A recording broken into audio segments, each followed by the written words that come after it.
नमस्कार. महा टी 2024 साठी आपण बालमानसशास्त्र व अध्यापनशास्त्र या विषयावर डेली MCQs घेणार आहे.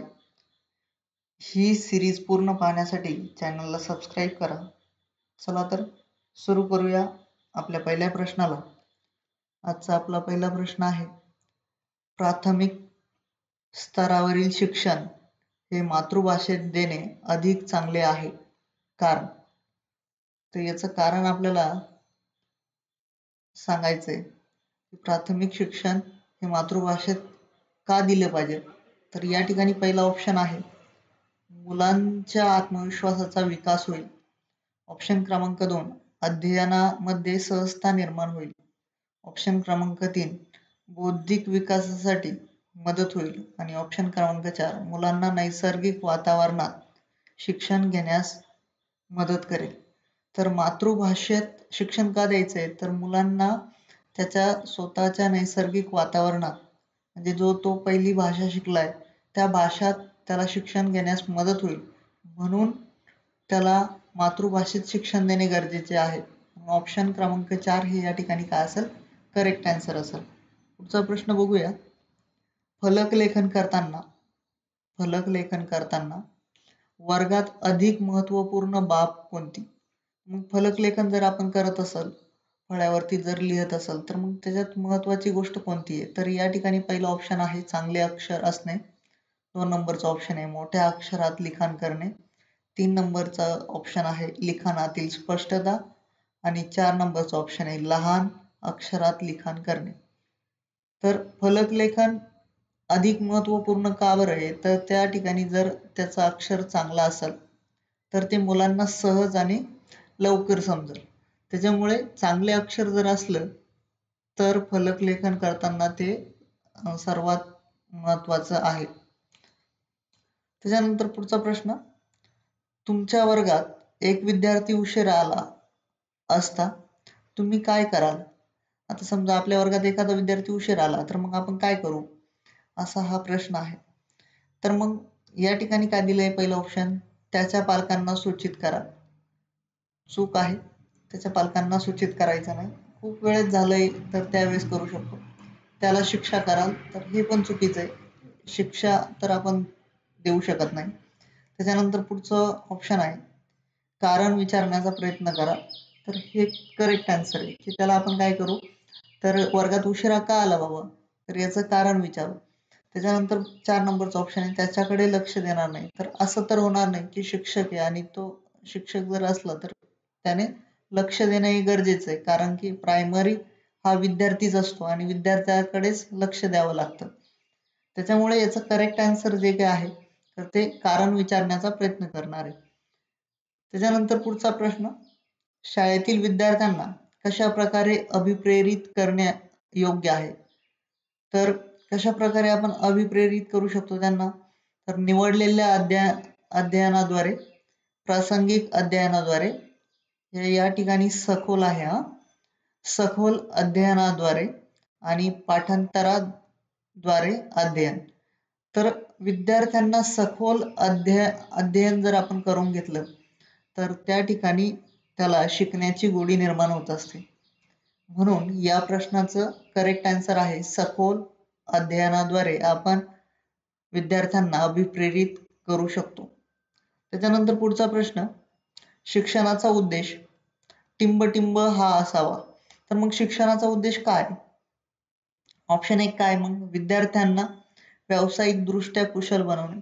तर आपण प्रायमरी एज्युकेशन साठी हा सगळा भाग बघतोय, तर प्रायमरी एज्युकेशन मध्ये तर व्यावसायिक दृष्ट्या कुशल बनवत नाही. त्याच्यासाठी मग पुढच्या वर्गाचे आपण जे आफ्टर 12th जे म्हणतोय की कोर्सेस, आपण वेगवेगळे कोर्सेस करून घेतो मुलांचे, तर ते व्यावसायिक दृष्ट्या कुशल बनवतात.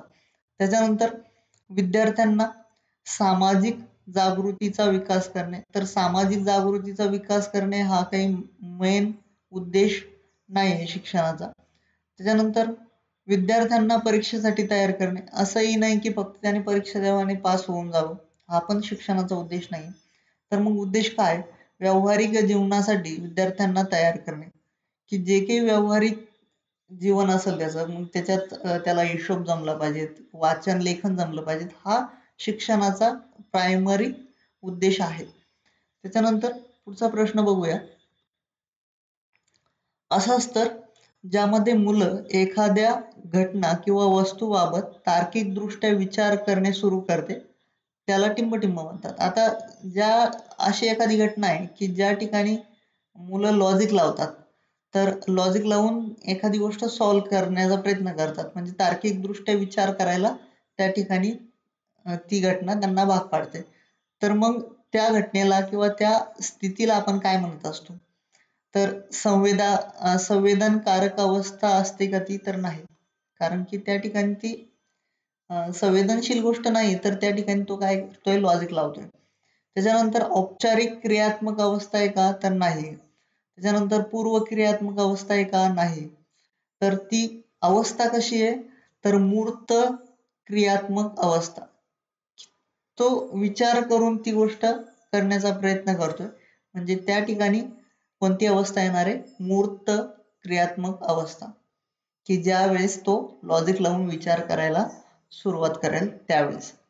त्याच्यानंतर पुढचा प्रश्न, बालकां बालकांच्या ज्ञानात्मक विकासाच्या अवस्थांना स्पष्टपणे टिंब-टिंबद्वारे ओळखले गेले. तर मग कोणाच्या द्वारे ओळखले गेले की बालकांच्या जे काही ज्ञानात्मक विकासाच्या अवस्था आहे, तर त्या कोणी सांगितल्या होत्या आपल्याला?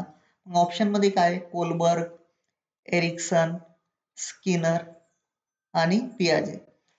तर आपण जास्तीत जास्त बीएडला असताना पियाजे यांच्याविषयी माहिती घेतलेली आणि यांनीच बालकाच्या ज्ञानाच्या विकासाच्या अवस्था स्पष्टपणे ओळखल्या होत्या. म्हणून याचं करेक्ट आन्सर काय असणार आहे? पियाजे. त्याच्यानंतर पुढचा प्रश्न, तरुण मुलांच्या अध्ययन प्रक्रियेमध्ये पालकांची भूमिका कशी असायला पाहिजे? तर मग तरुण मुलगा जर असेल आणि त्याचं जर अध्ययन प्रक्रिया चालू असेल, तर पालकाची भूमिका निषेधात्मक असली पाहिजेत का? तर नाही. निषेध केला पाहिजेत का? नाही. त्याच्यानंतर संवेदनात्मक असली पाहिजेत का? तर नाही. संवेदनशील असून चालत नाही. त्याच्यानंतर उदासीन असली पाहिजे का? की मला काही घेणं देणं नाही, असं पण नाही. तर मग ती कशी असली पाहिजे? सक्रिय असली पाहिजे, की मुलाला काय करायचंय काय नाही. तर अशी भूमिका कोणाची असली पाहिजे? पालकांची असली पाहिजे. आणि त्या दृष्टीने मग आपल्याला काय काय करता येईल? तर ह्या सगळ्या गोष्टी कशामध्ये येतात? सक्रिय मध्ये येतात. म्हणून याचं करेक्ट आन्सर काय असणार आहे? सक्रिय. त्याच्यानंतर पुढचा प्रश्न, बालकाच्या ज्ञानात्मक विकासास अधिक उत्तमरित्या कोठे परिभाषित केले जाऊ शकते? आता ज्ञानात्मक विकास कुठे होत असतो, हा असा प्रश्न आहे. तर मग खेळाच्या मैदानावर होतो का? नाही. तर त्याचा शारीरिक विकास या ठिकाणी होत असतो. विद्यालयात व वर्गात ज्ञानाचा विकास होतो, हे उत्तर याचं आहे. त्याच्यानंतर सभागृहात तर होणार नाही आणि घरी तर नाही. घरी अनौपचारिक शिक्षण मुलगा घेत असतो. घरी जास्तीत जास्त संस्कार लावता येतात, पण ज्ञानात्मक विकास जास्त घडवण्याचं काम हे विद्यालयात आणि वर्गात होत असतं. म्हणून या प्रश्नाचं उत्तर हे काय असणार आहे? विद्यालय व वर्गात. त्याच्यानंतर पुढचा प्रश्न, टिंबटिंबला अनुप्रेरित शिक्षणाचा एक संकेत म्हणून विवेचित केले जाते. तर मग मुलगा शिक्षण घेतोय, तर मग त्याचा एक संकेत म्हणून या ठिकाणी कोणती गोष्ट आहे? तर वर्गात जास्तीत जास्त उपस्थित असणे. मग जर तो मुलगा एखादा वर्गात जर उपस्थित राहत असेल, तर याचा अर्थ असा आहे की तो शिक्षण घेतोय? तर नाही. म्हणजे ही गोष्ट चुकीची आहे. त्याच्यानंतर शिक्षकाद्वारे केले गेलेले उपचारात्मक कार्य. मग जर शिक्षकाने एखाद्या मुलाला जर गृहपाठ दिला असेल आणि मग ते त्याने कंप्लीट करून आणला, तर याचा अर्थ असा होतोय का की तो शिकतोय म्हणून? नाही. म्हणून हे पण याचं उत्तर नाहीये. त्याच्यानंतर पुढचा प्रश्न काय? सॉरी, ऑप्शन काय? विद्यार्थ्याद्वारे विचारलेले प्रश्न, की जर विद्यार्थ्याला जर प्रश्न पडत असेल, तर याचा अर्थ काय होतोय की तो नवीन काहीतरी गोष्ट शिकतोय आणि त्याच्यावरती त्याची बुद्धी चालतीये आणि चालती म्हणून तो काय करतोय? प्रश्न विचारतोय. म्हणून हे काय असणार आहे या प्रश्नाचं उत्तर? काय? विद्यार्थ्याद्वारे विचारलेले प्रश्न. आणि 4 नंबरचं तर ऑप्शन असू शकत नाही, कारण वर्गात पूर्णपणे शांतता असणे म्हणजे शिक्षणाचा संकेत नाहीये. तर अशा पद्धतीने या प्रश्नाचं उत्तर काय असणार आहे? ऑप्शन क्रमांक 3. पुढचा प्रश्न बघूया. निम्न वर्गातील खेळाची शिक्षण पद्धती टिंबटिंबवर आधारित असते. तर मग खालच्या वर्गातील खेळाची शिक्षण पद्धती कशाच्या आधारावरती असते? तर पहिला ऑप्शन आहे शारीरिक शिक्षण कार्यक्रमाच्या सिद्धांतावर. 2 नंबरचा ऑप्शन आहे शिक्षण प्रणालीच्या सिद्धांतावर. 3 नंबरचा ऑप्शन आहे विकास व बुद्धीच्या मनोवैज्ञानिक सिद्धांतावर. आणि 4 नंबरचा ऑप्शन आहे शिक्षणाच्या सामाजिक सिद्धांतावर. तर याचा करेक्ट आन्सर आहे की मुलांचा विकास आणि बुद्धीचा मनोविकास झाला पाहिजे, त्यासाठी खेळाची शिक्षण पद्धती खालच्या वर्गांमध्ये राबवली जाते. त्याच्यानंतर पुढचा प्रश्न. डिस्लेक्सिया हा एक रोग आहे आणि हा कशाशी संबंधित आहे? तर वाचनाशी संबंधित आहे, की वाचनामध्ये बऱ्याच मुलांना प्रॉब्लेम येतो, तर त्या रोगाला नाव काय आहे? डिस्लेक्सिया. म्हणून याचं करेक्ट ऑप्शन काय असणार आहे? वाचन विकार. मानसिक विकार नाहीये किंवा गणितीय विकार नाहीये किंवा व्यावहारिक विकार सुद्धा नाही. त्याच्यानंतर पुढचा प्रश्न. गरजू बालकांना विशिष्ट स्वरूपाचे शिक्षण देण्याची सोय केली पाहिजे. मग कुठे केली पाहिजे? तर गरजू बालके मग त्याची सोय कुठे करायची? तर इतर सामान्य विद्यार्थ्यासोबत, की जे इतर सामान्य विद्यार्थी असेल त्यांच्यासोबत त्याची काय करायला पाहिजे? सोय केली पाहिजे. म्हणून 1 नंबरचा ऑप्शन या ठिकाणी करेक्ट असणार आहे. पुढच्या ऑप्शन सुद्धा बघून घेऊ. विशिष्ट शाळेमध्ये विशिष्ट बालकांच्या शिक्षण पद्धतीद्वारे. तर गरजू बालक आहे, त्याला विशिष्ट शाळा दिली पाहिजेत का? तर नाही, काही गरजेचं नाही. किंवा मग विशिष्ट विद्यालयात त्यासाठी वेगळे विद्यालय स्थापन करायचे का? तर नाही, त्यांना इतर सामान्य विद्यार्थ्यात आपण घेऊ शकतो. त्याच्यानंतर पुढचा ऑप्शन आहे विशिष्ट विद्यालयात विशिष्ट शिक्षकाद्वारे, म्हणजे वेगळं विद्यालय स्थापन करायचं आणि वेगळ्या शिक्षकाद्वारे त्यांना शिकवायचं. तर असं सुद्धा करू शकत नाही आपण. म्हणून ऑप्शन क्रमांक 1 हे काय असणार या ठिकाणी करेक्ट आन्सर असेल. पुढचा प्रश्न. अध्ययनाच्या प्रक्रियेमध्ये अभिप्रेरित आहे. तर काय अभिप्रेरित आहे? शिकणाऱ्या स्मृतीला तीव्र करणे. 2 नंबरचा ऑप्शन आहे नवीन अध्ययनाला जुन्या अध्ययनापासून विभजित करते. 3 नंबरचा ऑप्शन आहे एकदिशीय रूपाने विचार करण्याचे शिकणाऱ्यांना स्पष्ट करते. आणि 4 नंबरचा ऑप्शन आहे नवीन शिकणाऱ्यांमध्ये अध्ययनाची रुची निर्माण करते. तर शिकणाऱ्याची स्मृती तीव्र करत असते का? तर नाही. आता एखाद्याची स्मृती काही काळापुरती असते, काहीची जास्त काळापुरती असते. तर अध्ययन होतंय म्हणजे याचा अर्थ असा नाही की त्याची स्मृती चांगली असेल. म्हणून हे ऑप्शन नाही आहे. त्याच्यानंतर जुनं अध्ययन विसरायचं, नवीन नवीन घ्यायचंय आणि मग त्यांच्यात भेद करायचा आहे, तर असं सुद्धा नाहीये. त्याच्यानंतर एकाच दिशेने शिकायचंय का? तर नाही. म्हणजे काय मग ऑप्शन कोणतं करेक्ट असणार आहे? नवीन शिकणाऱ्यामध्ये अध्ययनाची रुची निर्माण करणे, की त्याची आवड निर्माण झाली पाहिजे अध्ययनामध्ये. ही काय अध्ययन प्रक्रियेमध्ये अभिप्रेरणा आहे. त्याच्यानंतर पुढचा प्रश्न. 5व्या वर्गात न्यून दृष्टी म्हणजे कमी दृष्टी असणाऱ्या बालकास टिंबटिंब करायला पाहिजे. तर काय करायला पाहिजे? तर या ठिकाणी काय ऑप्शन? निम्न दर्जाचे कार्य केले तरी क्षमा करणे योग्य आहे. म्हणजे त्याने कमी कार्य केले तरी त्याला क्षमा केलं पाहिजे. तर असं तर नाही करू शकत. त्याच्या दैनिक कार्यामध्ये त्याच्या आई-वडील व मित्रांनी मदत केली पाहिजे. हा घरचा विषय झाला. आपण या ठिकाणी चर्चा करतोय ती फक्त शाळेतील. म्हणून हा जो भाग आहे तर या ठिकाणी हे सुद्धा इथं आन्सर नाहीये. त्याच्यानंतर वर्गात सामान्य वागणूक देण्यात यावी व ॲडिओ-सीडीच्या माध्यमातून सहाय्य प्रदान करावे. तर हे त्याचं करेक्ट आन्सर आहे की सामान्य विद्यार्थ्याप्रमाणे त्याला वागणूक देण्यात यावी. आणि त्याला जे काही तर दिसत नाही तर मग ऐकू तर येतंय.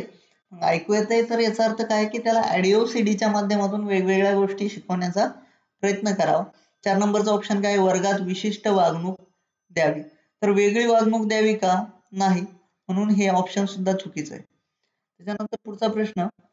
वर्गात विद्यार्थ्याची रुची कायम ठेवण्यासाठी शिक्षकाने टिंब उचित असते, तर काय करणे उचित आहे की शिक्षकांनी काय केलं पाहिजे? तर ऑप्शन क्रमांक 1 फलक लेखन, ऑप्शन क्रमांक 2 चर्चा करणे, ऑप्शन क्रमांक 3 गोष्टी सांगणे आणि ऑप्शन क्रमांक 4 प्रश्न विचारणे. तर विद्यार्थ्यांची रुची, आळस येतो विद्यार्थ्यांना, तर फलक लेखन करून जमल का? नाही. चर्चा करणं गरजेचं असतं, पण अभ्यासाविषयी चर्चा करणे हे फार मेन आहे. त्याच्यानंतर गोष्ट सांगणं, तर रुची त्याची शिकण्यात असली पाहिजे, तर गोष्टी बाहेरच्याच गोष्टी ऐकण्यात रुची असून काही फायदा होणार नाही. म्हणून हे ऑप्शन क्रमांक 1, 2, 3 हे करेक्ट नाहीये. तर त्याला प्रश्न विचारले तर तो काय देईल? उत्तर देईल. आणि उत्तर दिले म्हणजे त्याचा अर्थ काय होतोय की त्याची त्या ठिकाणी रुची आहे हे आपल्याला समजतं. म्हणजे या प्रश्नाचं उत्तर काय आहे? प्रश्न विचारणे, आणि प्रश्न विचारल्यामुळे त्याची काय होते? अध्ययनामध्ये रुची वाढते. त्याच्यानंतर पुढचा प्रश्न, विद्यार्थ्याचे विद्यालयात खेळणे का उचित आहे? तर विद्यार्थ्याने विद्यालयात खेळलं पाहिजे. तर का खेळलं पाहिजे? त्याला शारीरिक रूपाने सशक्त बनण्यासाठी. तर तो जर शारीरिक रूपाने सशक्त बनायचं असेल तर घरी सुद्धा खेळू शकतो ना. मग हे ऑप्शन नाहीये. ते शिक्षकाचे काम सोपे करते. म्हणजे मग शिक्षकांना आराम भेटतो का? तर नाही, तसाही काही त्याचा उद्देश नाहीये. ते वेळ घालवण्यासाठी उपयुक्त आहे. तर बुवा मुलांचाही टाइमपास होतोय, शिक्षकाचाही होतोय, तर हे पण त्याचा काही उद्देश नाहीये. ते सहकार्य व शारीरिक संतुलनाचा विकास करेल. मग मुलांमध्ये विद्यालयात का खेळणं गरजेचं आहे? तो घरी सुद्धा खेळू शकतो, पण घरी त्याचे मित्र त्या ठिकाणी अवेलेबल असेल का नाही हे काही फिक्स नसतं. पण शाळेत तर बाकी मुलं त्याच्यासोबत असतात. याचा अर्थ काय होतोय की ते त्या ठिकाणी सहकार्याची भावना त्याच्यामध्ये विकसित होत असते आणि शारीरिक संतुलनाचा विकास सुद्धा त्या ठिकाणी होत असतो. म्हणून ऑप्शन क्रमांक 4 ह्या ठिकाणी काय असणार आहे? करेक्ट आन्सर असेल. पुढचा प्रश्न, एक कुटुंब हे एक टिंब साधन आहे. तर मग या ठिकाणी शिक्षणाचे कोणते साधन आहे? तर अनौपचारिक शिक्षणाचे, औपचारिक शिक्षणाचे, बिगर औपचारिक शिक्षणाचे आणि दूरस्थ शिक्षणाचे. तर 2 गोष्टी असतात, औपचारिक शिक्षण आणि अनौपचारिक शिक्षण. हे दुसरे पर्याय बिगर औपचारिक असा काही ऑप्शन नसतो किंवा असं काही शब्द नसतो. दूरस्थ शिक्षण असतं, पण ते दूरस्थ शिक्षणासाठी वेगळ्या काही टर्म्स आणि कंडिशन आहे. तर कुटुंबामध्ये जे काही शिक्षण होत असतं मुलाचं, तर ते अनौपचारिक शिक्षण होत असतं. म्हणून ऑप्शन क्रमांक 1 हे या ठिकाणी काय असेल? करेक्ट आन्सर असेल. बाकी जे काही ऑप्शन आहेत, तर ते सगळे काय? रॉंग आहे. औपचारिक शिक्षण कुठे होतं? तर शाळा किंवा कॉलेजला. म्हणून ऑप्शन 2, 3 आणि 4 हे काय असणार आहे या ठिकाणी? चूक असेल. ऑप्शन 1 हे काय असणार आहे? करेक्ट आन्सर असेल. पुढचा प्रश्न, टिंबच्या मुळे एक शिक्षक आपल्या विद्यार्थ्यांमध्ये सामाजिक मूल्य विकसित करू शकतो. तर कशामुळे शिक्षक आपल्या विद्यार्थ्यांमध्ये सामाजिक मूल्य विकसित करू शकतो? तर थोर व्यक्तींच्या बाबतीत माहिती देऊन, तर नाही. थोर व्यक्तींची माहिती देऊन होतं का? तर नाही होत. त्याच्यानंतर शिस्तीची अनुभूती विकसित करून, शिस्त लावूनच त्यांच्यात सामाजिक मूल्य येईल का? तर नाही. आदर्श वर्तणुकीने, तर हो. कारण की मुलं आदर्श जर शिक्षकाची जर वागणूक चांगली असेल, शिक्षकाचं वर्तणूक जर आदर्श असेल, तर त्या ठिकाणी विद्यार्थ्यांमध्ये सामाजिक मूल्य हे विकसित होत असतात. कारण की विद्यार्थी हा शिक्षकांना आपला हिरो मानत असतो. त्या वेळेपुरता ज्या वेळेत तो शाळेत शिकत असतो, आणि मग त्याच्यामुळे आदर्श वर्तणुकीमुळे विद्यार्थ्यांमध्ये काय होत असतात? सामाजिक मूल्य प्रस्थापित होत असतात. त्याच्यानंतर 4 नंबरचा ऑप्शन आहे, त्यांना चांगल्या गोष्टी सांगून. तर चांगल्या गोष्टी सांगून जमत नाही, तर आदर्श वागल्याने विद्यार्थ्यांमध्ये काय होत असतं? सामाजिक मूल्य विकसित होत असतात. म्हणून ऑप्शन क्रमांक 3 हे या ठिकाणी या प्रश्नाचे उत्तर असणार आहे. त्याच्यानंतर पुढचा प्रश्न, एका शिक्षकासाठी सर्वात महत्त्वाचे काय असते? मग वर्गात शिस्त कायम ठेवणे, वर्गात वेळबद्ध असणे, विद्यार्थ्यांच्या समस्या दूर करणे, एक सुवक्ता असणे. तर सर्वात मेन काय आहे शिक्षकासाठी? तर विद्यार्थी मेन आहे. आणि मग विद्यार्थ्यांच्या समस्या दूर करण्याचं काम हे सर्वात महत्वाचं असतं. बाकी सगळ्या गोष्टी त्याला गौण असतात. म्हणजे वर्गात शिस्त ठेवा किंवा नका ठेवू हा त्या शिक्षकाचा प्रश्न आहे. पण विद्यार्थ्यांना जर काही समस्या आल्या असेल तर त्या सगळ्यात अगोदर सोडवणे महत्वाचे आहे. वर्गात वेळबद्ध असणे, एखादा जर क्लास मागे पुढे झाला तर त्याने काही फरक पडणार नाहीये किंवा मग चांगलं बोलतोय याचा अर्थ काही त्या विद्यार्थ्यावरती परिणाम होतोय की नाही होत तर ह्या गोष्टी वेगळ्या आहेत. पण विद्यार्थ्यांच्या जर समस्या सुटत असतील तर ते सगळ्यात मेन आहे. म्हणून ऑप्शन क्रमांक 3 हे या ठिकाणी करेक्ट आन्सर असेल. एक सूचना की जर बऱ्याच कॅन्डिडेट्सला स्लो वाटत असेल की लेक्चर स्लो होतोय तर कृपया सेटिंग्स मध्ये जाऊन प्लेबॅकची स्पीड थोडी वाढवून घ्या म्हणजे लवकर लेक्चर समाप्त होईल. त्याच्यानंतर पुढचा प्रश्न, फलकलेखन हे शैक्षणिक साधनांच्या कोणत्या समूह अंतर्गत केले जाते? तर फलकलेखन हे शैक्षणिक साधनांच्या कोणत्या समूहा अंतर्गत केले जाते? तर श्राव्य साधन आहे का ते? नाही. ऐकण्याचे साधन नाही. श्राव्य म्हणजे काय? ऐकणे. त्याच्यानंतर दृश्य म्हणजे काय? तर पाहणे. मग हे कसं आहे? पाहण्याचे साधन आहे. बरोबर आहे ना? काय?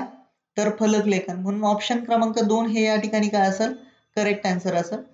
त्याच्यानंतर पुढचा प्रश्न काय? खालीलपैकी काय अध्यापन कौशल्याशी संबंधित आहे? तर फलकलेखन करणे, प्रश्नांना सोडवणे, प्रश्न विचारणे आणि वरील सर्व. तर फलकलेखनही करणं महत्वाचं असतं. विद्यार्थ्यांचे प्रश्नही सोडवणे महत्वाचे असते. प्रश्न विचारणे सुद्धा हा इम्पॉर्टंट भाग आहे आणि त्याच्यामुळे ऑप्शन क्रमांक 4 हे या ठिकाणी करेक्ट असेल की अध्यापन कौशल्याशी संबंधित हे तिन्ही गोष्टी महत्वाच्या आहेत. त्याच्यानंतर पुढचा प्रश्न, जे विद्यार्थी वर्गात प्रश्न विचारतात त्यांना वर्ग संपल्यानंतर शिक्षकांना भेटण्याचा सल्ला द्यावा. तर असं करू नये. जर प्रश्न बाहेरचे असतील, वर्गाबाहेरचे अनौपचारिक असतील तर त्यावेळेस आपण त्यांना बाहेर भेटण्यास सल्ला देऊ शकतो. वर्गातील चर्चेत सहभागी होण्यास प्रोत्साहित करावे. तर केलं पाहिजे, चांगली गोष्ट आहे. पण या प्रश्नाच्या दृष्टिकोनाने याचं हे उत्तर नाहीये. त्याच्यानंतर सातत्याने प्रश्न विचारण्यास त्यांना काय करावं? प्रोत्साहित करावे. तर हे याचं करेक्ट उत्तर असणार आहे की जो विद्यार्थी वर्गात प्रश्न विचारतात त्यांना परत परत प्रश्न विचारण्यासाठी प्रोत्साहित केलं गेलं पाहिजे.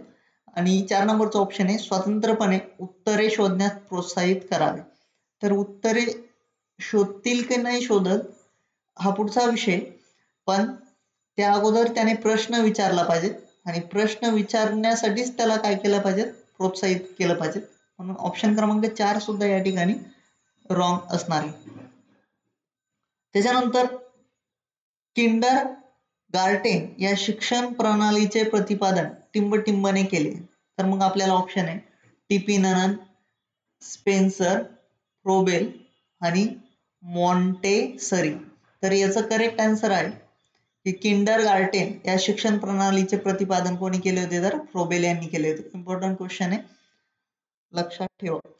त्याच्यानंतर पुढचा प्रश्न, एक बालकाचे पालक तुम्हाला कधीही शाळेत भेटण्यास आले नाही, अशा स्थितीत तुम्ही काय कराल? की एखाद्या बालकाचे पालक तुम्हाला शाळेत कधीच भेटण्यासाठी आले नाही तर मग त्या बालकाकडे दुर्लक्ष करायचंय का? तर नाही. चुकीचा ऑप्शन. पालकास पत्र लिहायचंय का? नाही, गरजेचं नाही. आता टेक्निकल योग आहे. त्याच्यानंतर तुम्ही स्वतः त्यांना भेटाल तर हे करेक्ट आन्सर आहे की जर त्या बालकाचे पालक जरी भेटले नाही मग शिक्षकाचं हे काम आहे की त्या पालकांना जाऊन भेटायचंय आणि त्यांना बालकाविषयी माहिती द्यायची. बालकाला शिक्षा द्याल तर बालकाची काही चुकी नाही ना, की पालकांची जिम्मेदारी ती की बालकासाठी शिक्षकांना भेटायचं की नाही भेटायचं. म्हणून बालकाची काही चुकी नाही तर मग त्याला शिक्षा सुद्धा द्यायची नाही. याचा करेक्ट आन्सर काय की तुम्ही त्याला स्वतः भेटणार आहे. चला पुढचा प्रश्न. ठीक आहे, आपण लास्ट पेज वरती आलोय. जर व्हिडिओ आवडला असेल तर लाईक करायचंय, शेअर करायचंय आणि सबस्क्राईब सुद्धा करायचंय. धन्यवाद. भेटूया पुढच्या भागात. जय हिंद, जय महाराष्ट्र.